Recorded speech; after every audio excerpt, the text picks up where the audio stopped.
अस्सलामु अलैकुम वरहमतुल्लाहि वबरकातुहू इन्नल हम्दुलिल्लाह वस्सलातु वस्सलामु अला रसूलिल्लाह अम्मा बाद। हज़रात मोहतरम, हमारे मुआशरे में नमाज को सिर्फ एक फरीज़ा समझ के अदा किया जाता है।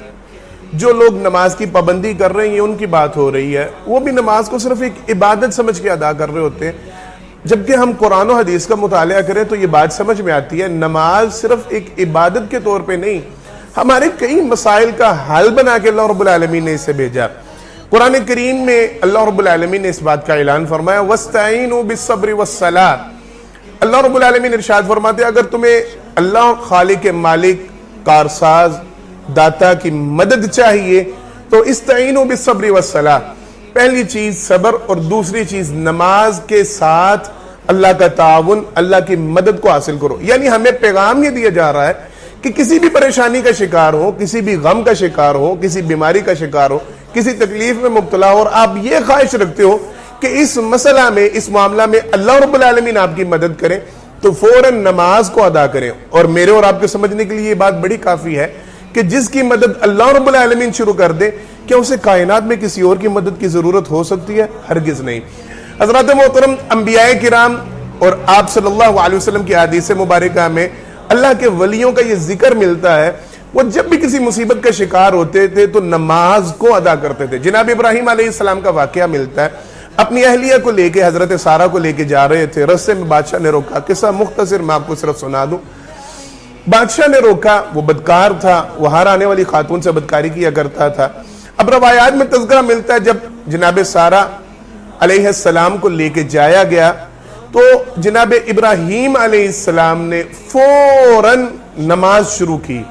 वहां पे हजरत सारा जब बादशाह के रूबरू पेश की गई, उनको पता चला कि बादशाह बदकारी की नीयत रखता है, इरादा रखता है। उन्होंने फौरन अल्लाह के रूबरू खड़े होकर नमाज की अदायगी शुरू कर दी। जनाब मोहम्मद मुस्तफ़ा सल्लल्लाहु अलैहि वसल्लम ने बतलाया, अल्लाह रब्बुल आलमीन के हुक्म से बादशाह के ऊपर पकड़ आई, वो जमीन पे गिरा और बैल की तरह धाड़ने लगा और पनाह मांगने लगा और माफिया मांगने लगा।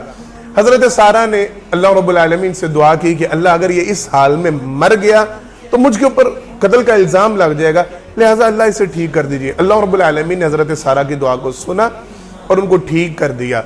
दोबारा वो बादशाह की नीयत में फतूर आया, उसने फिर हजरत सारा की तरफ हाथ बढ़ाना चाहा। हजरत सारा ने फिर नमाज शुरू की और फिर अल्लाह रब्बुल आलमीन से इल्तिजा की।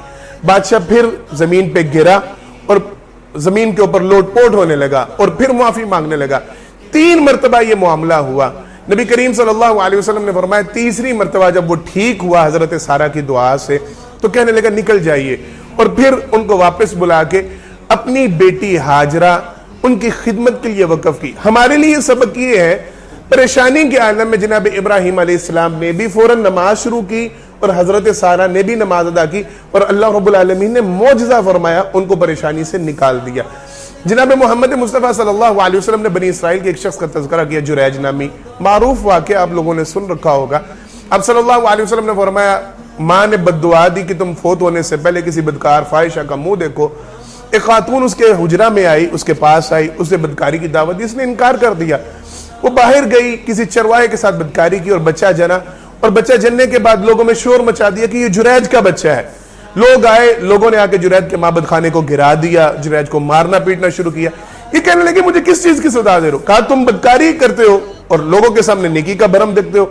लोग, उनकी ये आदत होती है, वो बिला तहकीक, बिला सोचे समझे, खुसूसन दीन वालों के हवाले से हमारा ये रवैया होता है, हम बगैर सोचे समझे सुनी सुनाई बातों पर हम फौरन चल पड़ते हैं।